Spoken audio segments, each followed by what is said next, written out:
ছোলা ভিজিয়ে রেখেছিলাম। ছোলার থেকে অঙ্কুর বেরোলে আমি ছোলাগুলোকে ভালো করে ধুয়ে জল ঝরিয়ে নিয়েছি। এর মধ্যে দিয়েছি শসা কুচি, গাজর কুচি, পেঁয়াজ কুচি আর একটা কাঁচা লঙ্কা ভালো করে কুচিয়ে নিয়েছি।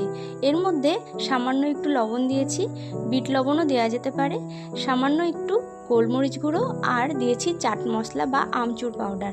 তারপরে একটু লেবুর রস ভালো করে দিয়ে মাখিয়ে নিলেই রেডি হয়ে গেল ছোলার চাট বা ছোলা মাখা।